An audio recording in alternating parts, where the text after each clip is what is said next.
Now, there's one thing that's been bugging me for weeks and weeks and weeks and weeks is all these comments, you know, on Facebook and forums and all that kind of thing.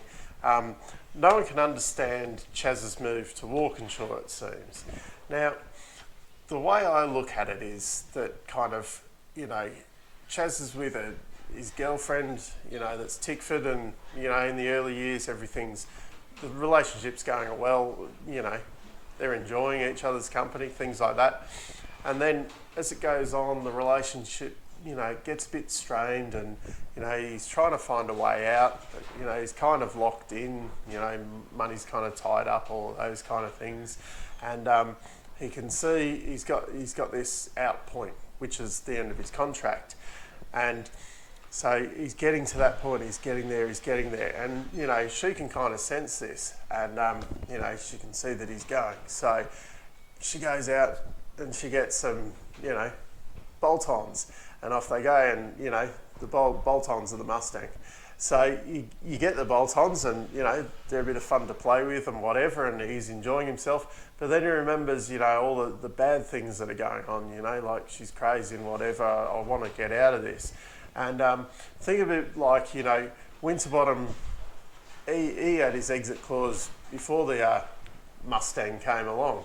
So, and that's kind of my way of looking at it, that, you know, even though, you know, Tickford's got the Mustang and it's a bit of fun and whatever, and you are winning a couple of races and that, he's looking back in the past, and, you know, all the reasons, you know, that he wanted to move on, they're still in the back of his mind. And, you know, the Mustang doesn't kind of get rid of, you know, all of those memories that you had of the, you know, reasons why you wanted to get out.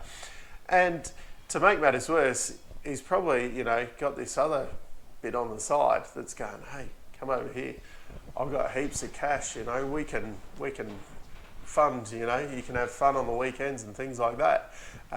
Granted, there's no Mustang involved with the other girl, but, you know, a lot more stable, a lot more money, making a lot of promises of what I can do for you, you know, boys. So that's kind of the way I see it. I think Chaz had kind of mentally checked out a while ago, but he had long-term contract with them, which, you know, fair enough. Everything was going well at the start, signed on with them long-term. You know, they were kind of in line. He was challenging Winterbottom for the championship in 2015, and he'd won Bathurst in 2014. You know, everything was going well, but it just comes to a point, you know, there's been a marriage breakdown. They're not going to reconcile it. A Mustang's not going to fix all the problems. So that's the way I kind of see Chaz's move over to Walkinshaws. Just a matter of time before it gets announced, I guess. Put away your inhibitions, let the beast in you just get loose. We all young, wild, and